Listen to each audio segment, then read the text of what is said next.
네, 오늘 하나님 말씀 함께 보겠습니다. 네, 에코 줄여주시면 마가복음 4장 30절에서 41절까지 말씀입니다. 마가복음 4장 30절에서 41절.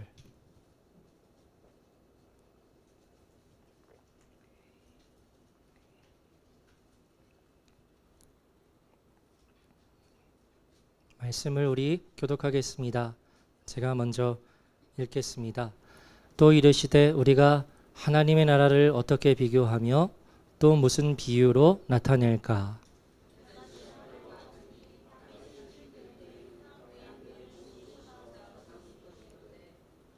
심긴 후에는 자라서 모든 풀보다 커지며 큰 가지를 내나니 공중의 새들이 그 그늘에 깃들일 만큼 되느니라.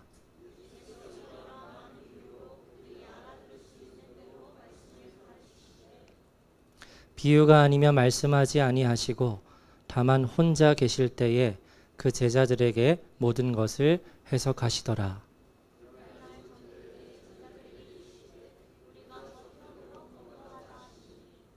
그들이 무리를 떠나 예수를 배에 계신 그대로 모시고 가매 다른 배들도 함께 하더니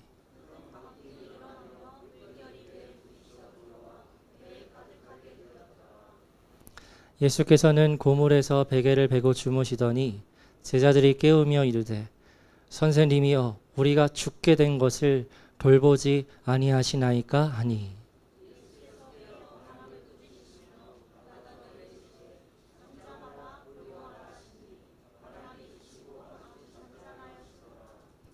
이에 제자들에게 이르시되 어찌하여 이렇게 무서워하느냐 너희가 어찌 믿음이 없느냐 하시니 그들이 심히 두려워하여 서로 말하되 그가 누구이기에 바람과 바다도 순종하는가 하였더라. 아멘. 네, 오늘 6월 마지막 주일이면서 6월 마지막 날이죠. 또 의미를 부여하자면 2024년 상반기 마지막 날입니다. 지난 6개월간 우리는 이 자리에서 함께 예배 드리면서 왔는데요. 하나님께서 우리 모두에게 위로와 평강을 주시고 함께하는 이 예배를 통해서 은혜와 그리고 새 힘을 주시기를 기도합니다. 오늘 마가복음 12번째 강의로 선생입니까? 제자 주님입니까? 라는 제목으로 말씀을 나누려 합니다. 오늘 본문의 말씀을 보면 크게 두 가지로 나눌 수 있는데요. 첫 번째는 예수님께서 하나님의 나라에 대해 비유로 말씀하신 내용입니다. 여러분, 하나님 나라는 제가 이 마가복음 강의에서 계속 강조드리지만 예수님께서 처음부터 끝까지 계속해서 말씀하시는 계속되는 중요한 아주 중요한 주제입니다. 우리 교회에 들어오실 때 전실에 글씨가 붙어 있지요. 어떤 글씨가 붙어 있습니까? 좁은 문과 좁은 길로의 초대라는 그러한 메시지 성경의 말씀에 근거한 거지요. 이 좁은 문과 좁은 길이라는 것도 결국 하나님의 나라와 관련이 있습니다. 하나님의 나라는 좁은 문을 통과하여서 좁은 길을 걸어가는 사람들이 현재적으로 좀 어려우시지 않지요? 현재적으로 누리는 나라가 하나님의 나라이고요. 또 하나님의 나라는 이후에 최종적으로 우리가 들어가게 될 그 나라를 말합니다. 그래서 그 하나님의 나라는 누가 누릴 수 있는가? 먼저 좁은 문을 통과해야 돼요. 이 좁은 문을 통과하는 게 무엇인지는 제가 계속해서 말씀을 드렸지요. 좁은 문을 통과한 사람은 좁은 길을 걷게 되는데 그 좁은 길을 걸으면서 하나님의 나라를 누리게 되고 그리고 이후에 우리가 들어가게 될 그 하나님의 나라에 들어갈 수 있게 되는 겁니다. 그래서 이 좁은 문과 좁은 길도 하나님 나라와 아주 직접적으로 연결이 되었다고 말할 수 있지요. 오늘 본문 말씀에서 예수님께서 또 이 하나님의 나라에 대해서 말씀을 하시는데요. 30절의 말씀을 보면 예수님께서 이렇게 말씀하십니다. 우리가 하나님의 나라를 어떻게 비교하며 또 무슨 비유로 나타낼까? 그리고는 하나님의 나라는 무엇과 같다라고 말씀을 하시죠? 겨자씨 한 알과 같다 하고 그렇게 말씀을 하십니다. 우리 31절, 32절 두 절의 말씀을 함께 읽겠습니다. 시작. 겨자씨 한 알과 같으니 땅에 심길 때에는 땅 위의 모든 씨보다 작은 것이로되 심긴 후에는 자라서 모든 풀보다 커지며 큰 가지를 내나니 공중의 새들이 그 그늘에 깃들일 만큼 되느니라. 아멘. 말씀 9절 자세히 한번 보십시오. 예수님께서 말씀하시길 하나님의 나라가 무엇과 같다고요? 겨자씨 한 알과 같다고 말씀을 하세요. 여러분 혹시 겨자씨 직접 보신 적 있으십니까? 네, 다 없으신 분도 아마 있으실 거예요. 저는 어렸을 때 겨자씨를 처음 보았는데요. 부모님께서 그 이스라엘의 성지순례를 한번 다녀오신 적이 있으셨습니다. 지난 주일에 교회에서 점심 식사를 하는데 우리 이제 성도님들과 식사를 하는데 성지순례를 아직 한 번도 가보지 않으셨다. 그래서 가보고 싶다라는 그러한 말씀을 해주셨는데요. 저희 교회가 이후에 기회가 되면 성지순례를 함께 다녀오는 것도 좋을 것 같다는 생각을 했습니다. 주님 언제 오실지 모르겠지만 그 전에 여건이 되면 성지순례 가는 것도 좋을 것 같습니다. 제가 이스라엘 현지 선교사님 아주 좋은 너무나 믿을 만한 분이 계셔서 그분과 연결해서 다녀올 수 있을 것 같은데요. 어쨌든 제가 어렸을 때 부모님께서 성지순례를 다녀오셨는데 한 기념 선물을 가지고 오셨어요. 제가 초등학생 저학년 때였는데 책갈피를 가지고 오셨는데 코팅된 책갈피였습니다. 그래서 영어로 뭐라 쓰여 있고 저는 모르죠. 영어로 쓰여 있고 그 책갈피 하단에 뭔가 오돌토돌하게 만져지는 게 있는 겁니다. 그래서 뭐지 이게 먼지가 잘못 들어갔나라고 생각을 했는데 부모님이 그게 겨자씨라고 말씀을 해주시더라고요. 그림도 가져왔는데요. 그 책갈피는 아닙니다. 굉장히 작습니다. 겨자씨가. 제가 볼 때 저 겨자씨는 좀 큰 겨자씨인 것 같아요. 제가 본 겨자씨는 더 작았습니다. 근데 여러분 예수님께서 말씀을 하시는 겁니다. 하나님의 나라가 저 작은 겨자씨 한 알과 같다. 그러면서 뭐라고 말씀을 하시냐면요. 겨자씨가 심기게 되면 어마어마하게 크게 자란다는 거죠. 여러분 겨자씨가 심기게 되면 그 나무가 자라서 한 철에 몇 미터 이상으로 자라는지 아세요? 3미터 이상으로 자랍니다. 저 작은 씨앗이 심겨지고 한 철이 지날 때 3미터가 넘게 자란다고 해요. 굉장히 크게 자라는 거죠. 그래서 예수님께서 이렇게 말씀을 하시는 겁니다. 하나님의 나라는 겨자씨 한 알과 같은데 땅에 심길 때에는 땅 위의 모든 씨보다 작은 것이지만 심긴 후에는 자라서 모든 풀과 나무보다 커지고요.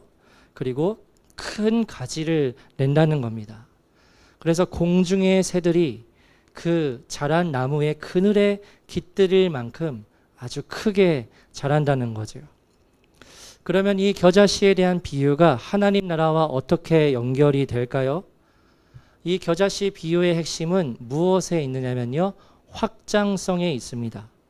그러니까 땅 위에 존재하는 그 모든 씨보다 작은 이 겨자씨 한 알이 심겨지게 될 때 모든 풀보다 커지며 큰 가지를 낸다는 것은 하나님의 나라가 그만큼 폭발력이 있는 확장성을 가지고 있다는 거지요.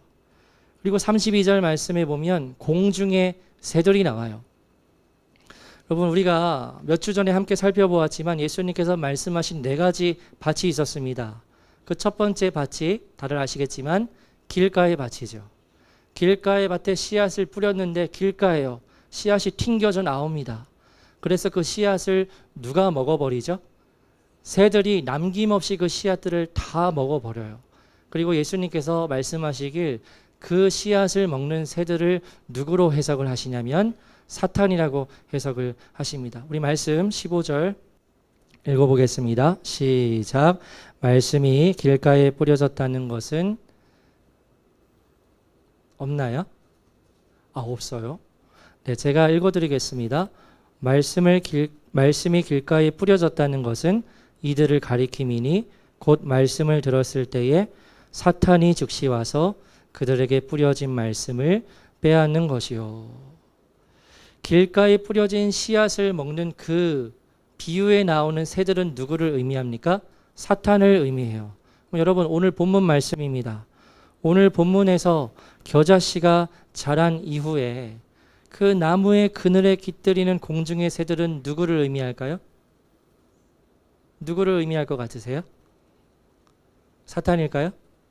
아닙니다. 이 비유에 나오는 공중의 새들은 누구를 의미하느냐?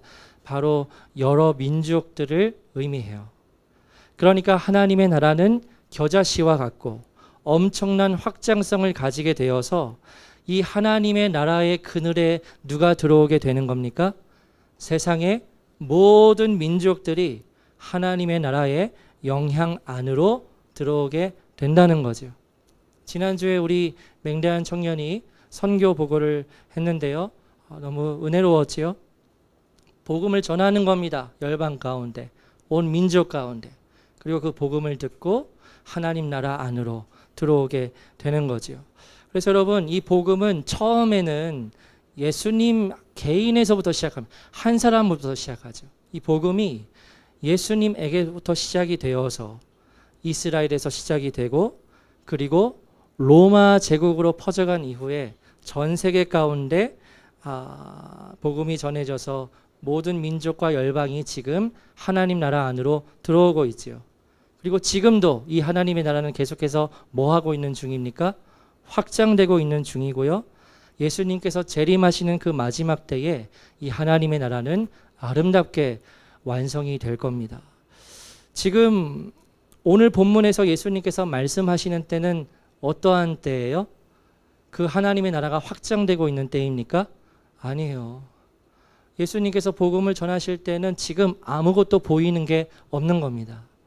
예수님께서 지금 사람들에게 하나님의 나라의 복음을 전하실 때는 지금 아주 작은 한 알 겨자씨와도 같은 겁니다. 하나님의 나라가 아직 이루어지지도 않고 있는 상황입니다. 그러나 예수님께서 하나님 나라 복음을 계속해서 전하시고 십자가에서 죽으셨다가 부활하신 이후에 제자들에게 성령님께서 오시게 되었을 때 그때 엄청난 폭발을 일으키면서 하나님의 나라가 확장되기 시작하는 거죠. 예수님은 지금 그때를 미리 내다보고 계시는 겁니다.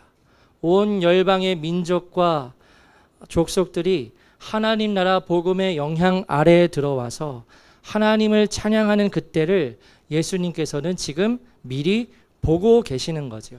그렇지 않고서는 하나님 나라와 관련하여서 이 겨자씨 비유에 대해 말씀하실 수 없는 겁니다.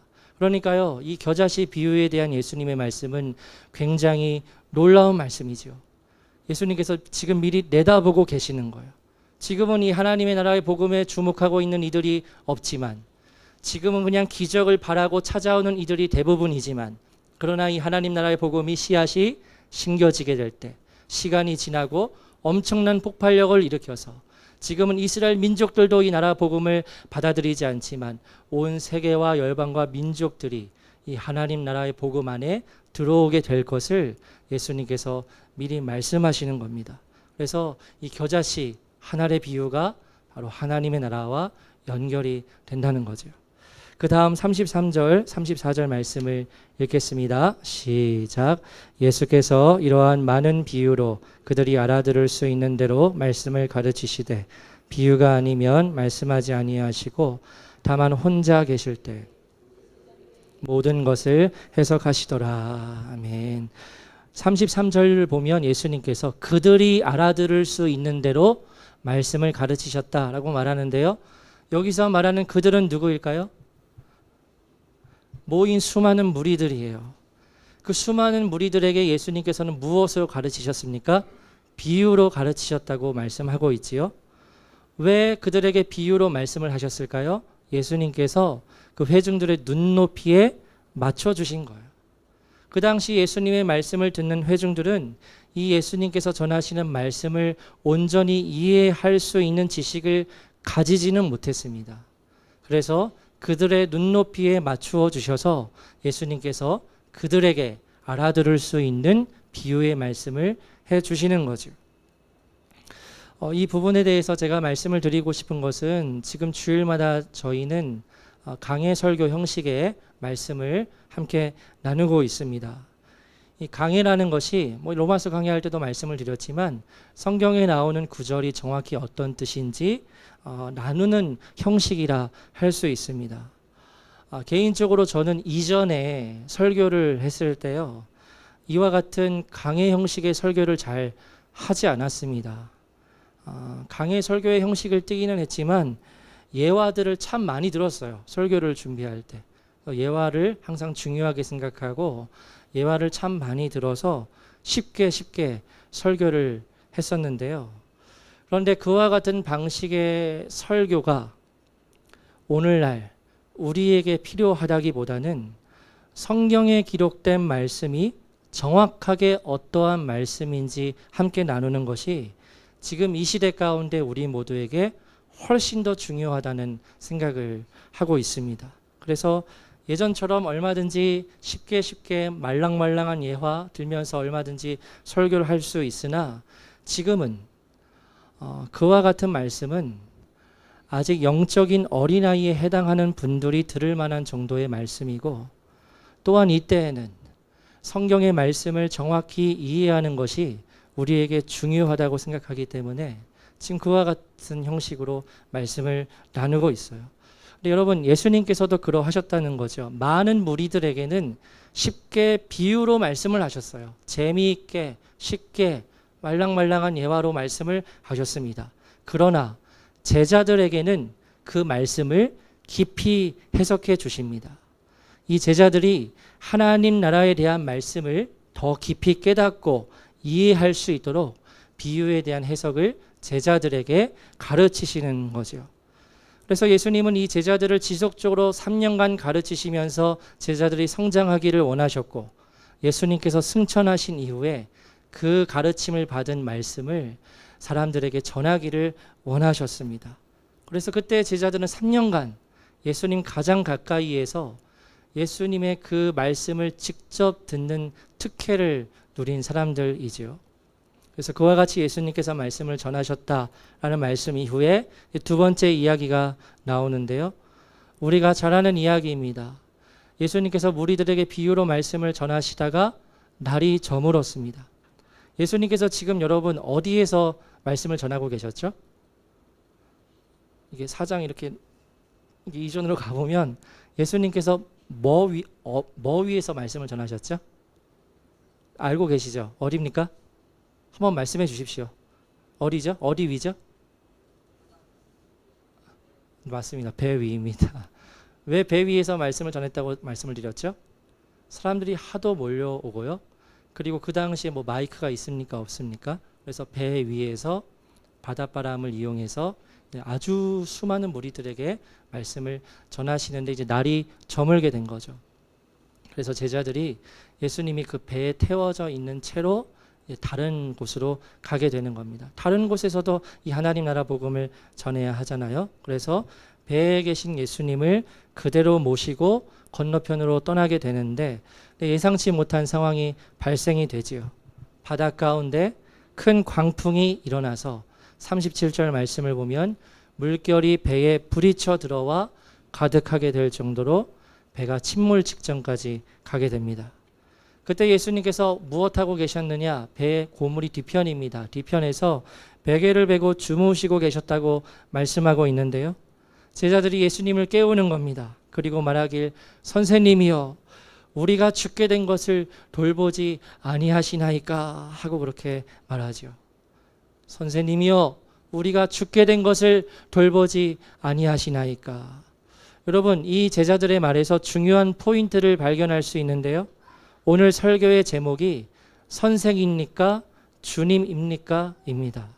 지금 제자들이 예수님을 향하여 무엇이라고 부르고 있지요? 선생님이에요. 제자들은 지금 예수님을 우리에게 말씀을 가르쳐 주시는 교사로 생각하고 그렇게 여기고 있는 겁니다.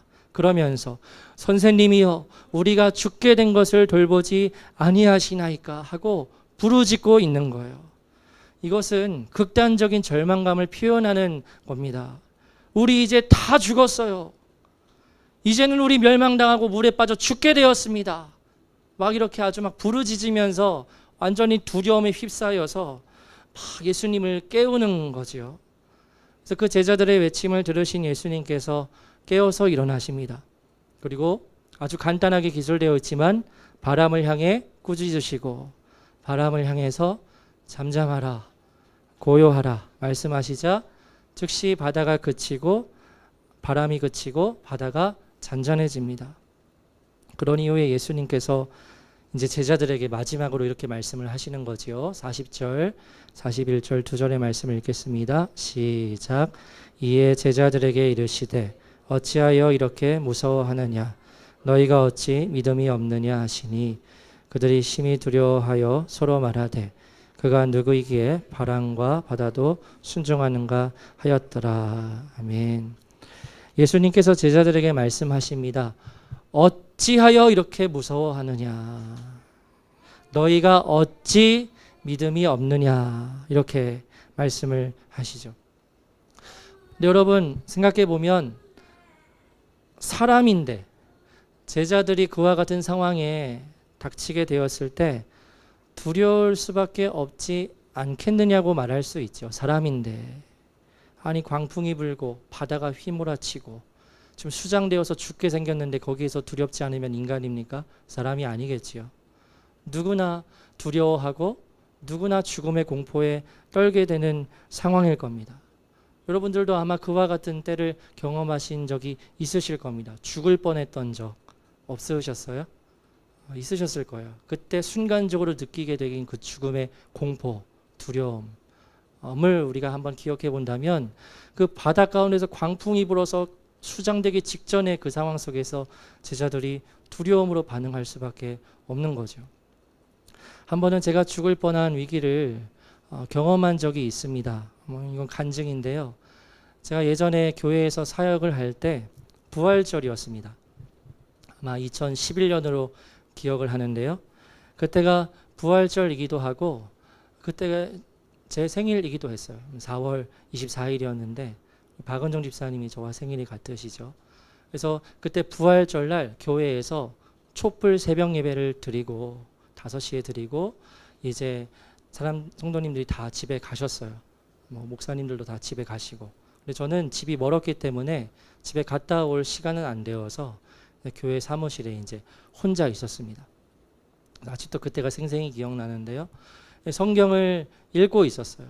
성경을 읽고 있는데 이제 배가 고픈 거예요. 그래서 옆에 있는 편의점에 아침거리를 사와야겠다 하고 자리에서 일어섰다가 중요한 포인트인데요. 자리에서 일어섰다가 그래도 읽던 성경은 다 읽고 가야지 하고 자리에서 앉아서 한 10분 정도 더 성경을 읽고 다 읽은 다음에 이제 편의점에 갔습니다.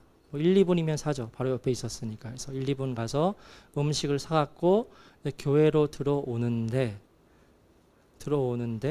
그때 진짜 상상도 못할 일이 일어난 거예요. 어떤 정신이 나간 사람이 이 커다란 쇠가 엄청나게 컸습니다. 그걸 들고 제가 있었던 사무실부터 시작해서 교회를 다 부수고 있는 거예요. 막 유리 깨고 사무실 문 부수고 막 그러면서 점점 본당으로 올라가고 있는 겁니다. 당황해서 제가 교회 후문에 달려가 가지고 관리권사님께 지금 이러고 있다고, 관리권사님이 막 쩔쩔매시면서 경찰 불렀다고 해서 이제 경찰이 왔는데 경찰도 아무런 조치를 취하지 못해요. 그 사람이 얼마나 난폭하게 하던지 도저히 경찰도 다가가지 못하는 겁니다. 그래서 특수 경찰이 와가지고 결국 그 사람을 힘들게 제압을 하고 소동이 끝났는데요. 생각해 보는 거예요. 제가 배가 고파서 그 성경을 읽다가 도중에 1, 2분 갔다 왔으면 사무실에 있다가 쇠망치 맞아서 죽었겠구나 하는 그런, 왜 웃으세요? 저한테 되게 심각한 일인데. 죽었어요. 저는 거기서 그냥 쇠망치 맞아서. 왜냐하면 그 사람 잡혔는데 눈을 보니까 완전히 돌아 있더라고요. 눈 돌아 있는 사람이 사람 보이겠습니까? 그래가지고 부활절이자 제 생일에 목숨을 건져서 그때 또 다른 생명을 얻었다라는 간증을 설교 시간에 처음으로 해봅니다. 근데 웃으시지만 그때 저는 진짜 놀랐죠. 두려워했죠. 여러분, 누구나 사람이라면 두려워할 수밖에 없는 상황 가운데에서 두려워하게 됩니다. 인지상정이지요. 상황에 내몰리게 되면 염려가 되어요. 두려운 마음이 듭니다. 누구나 쫄보로 반응하게 되어요. 그게 사람이에요. 그런데 오늘 본문의 말씀을 보면 그런 제자들을 향해서 예수님께서 꾸짖고 계시고 책망을 하고 계시는 거예요. 여러분, 이것은 곧 무엇을 의미할까요? 제자들은 그 상황 가운데에서도 두려움으로 반응하지 않을 수 있었다는 겁니다. 예수님께서 보시기에. 두려워하지 않을 수 있었어요. 그러니까 예수님께서 제자들을 향해 너희가 어찌 이렇게 무서워하느냐. 그러면서 두려워한 결정적인 이유에 대해서 말씀을 하시죠. 너희가 어찌 믿음이 없느냐. 여러분, 제자들이 왜 그 가운데서 두려워할 수밖에 없었습니까? 사람이라면 누구나 다 두려워할 수밖에 없는 상황이죠. 근데 예수님께서 말씀하시길 두려워하지 않을 수도 있다는 거예요. 예수님과 같은 배에 타고 있으니까. 너희에게 문제가 있었던 것은 너희에게 믿음이 없다라는 것을 예수님께서 말씀을 해 주시는 거죠. 여러분, 이와 같은 오늘 본문의 이야기는 오늘날 우리에게 커다란 도전을 안겨줍니다. 두려워할 수밖에 없는 상황에 우리가 처하게 되었을 때 그때 우리가 두려워하지 않을 수 있다는 거예요. 여기서 말하는 우리는 누구입니까? 그리스도인들, 예수님의 제자들을 의미하죠. 예수님을 따르는 제자들은 사람이라면 두려워할 수밖에 없는 그 상황 가운데에서도 믿음이 있으면 두려워하지 않을 수 있다라는 것을 예수님께서 오늘 본문에서 말씀을 하고 계시는 겁니다. 그래서 여러분, 제자들이 왜 예수님과 함께 있으면서도 두려워했을까라고 생각을 해보면 오늘 설교의 주제와 연결이 되지요. 지금 제자들은 예수님께 말씀을 배우면서도 지금 예수님을 누구라고 생각을 하고 있습니까? 선생님이에요. 예수님은 아직 제자들에게 있어서 살아계신 하나님의 아들이자 나의 주님이 아닌 겁니다.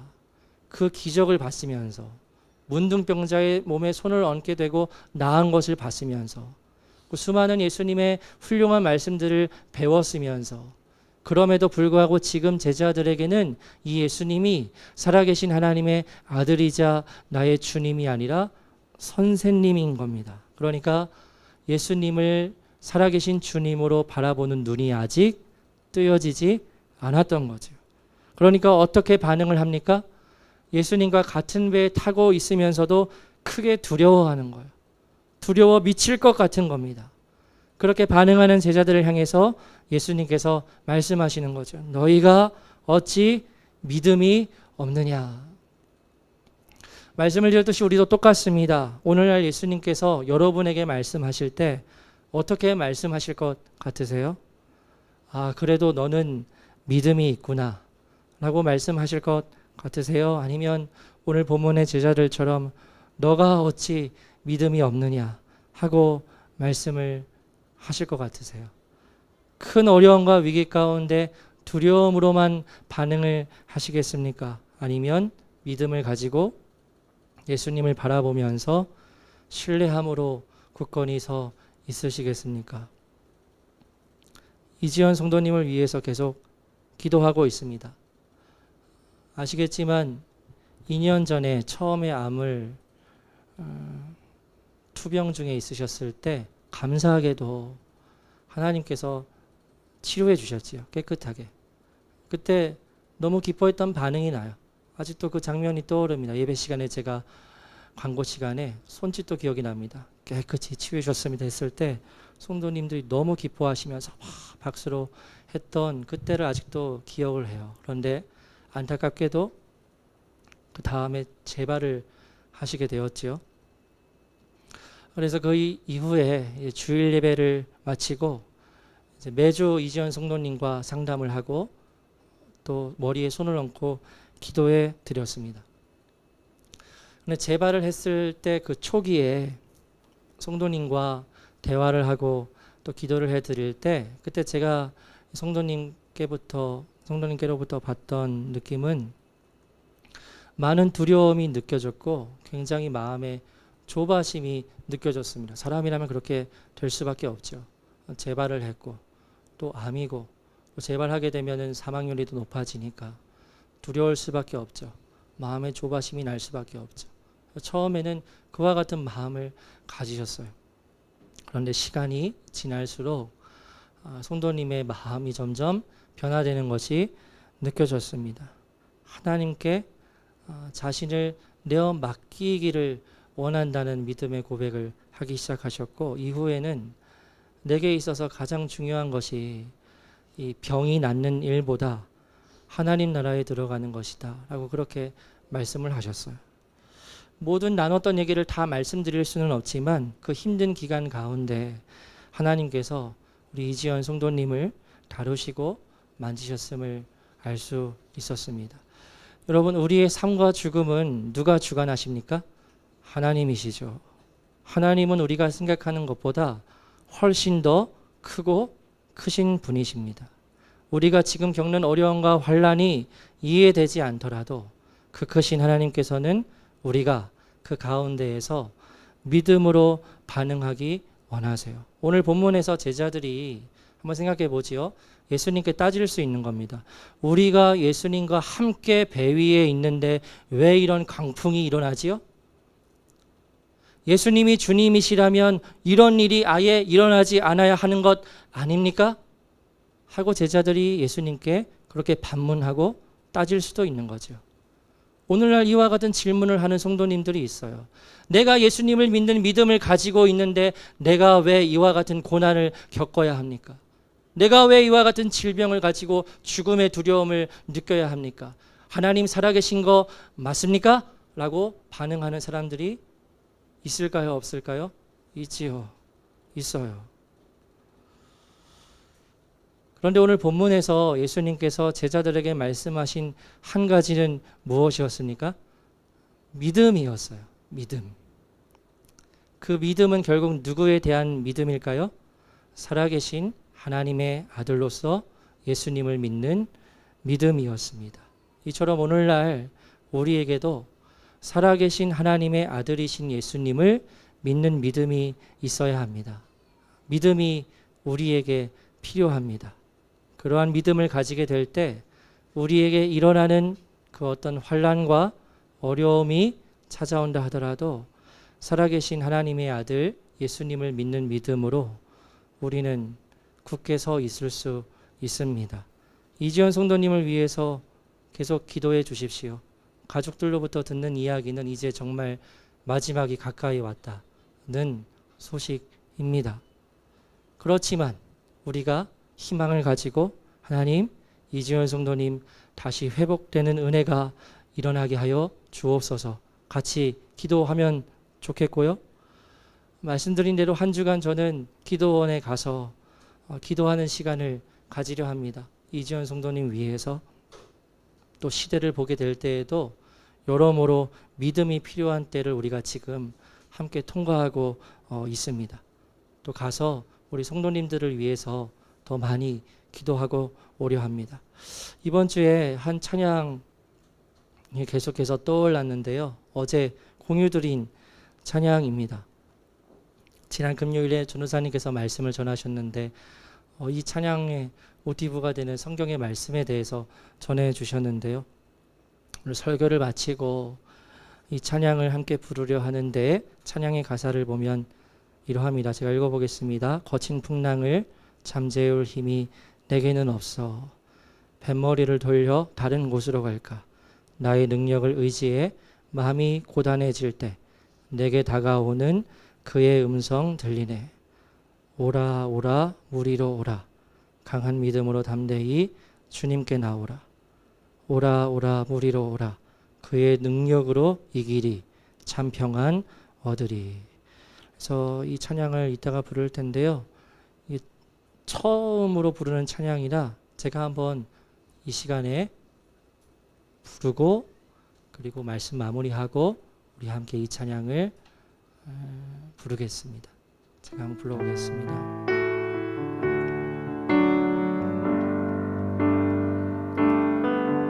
거친 풍랑을 잠재울 힘이 내게는 없어. 뱃머리를 돌려 다른 곳으로 갈까. 나의 능력을 의지해 맘이 고단해질 때 내게 다가오는 그의 음성 들리네. 오라 오라 물 위로 오라. 강한 믿음으로 담대히 주님께 나오라. 오라 오라 물 위로 오라. 그의 능력으로 이 길이 참 평안 얻으리. 한 번 더 제가 불러보겠습니다. 거친 풍랑을 잠재울 힘이 내게는 없어. 뱃머리를 돌려 다른 곳으로 갈까. 나의 능력을 의지해 맘이 고단해질 때 내게 다가오는 그의 음성 들리네. 오라 오라 물 위로 오라. 강한 믿음으로 담대히 주님께 나오라.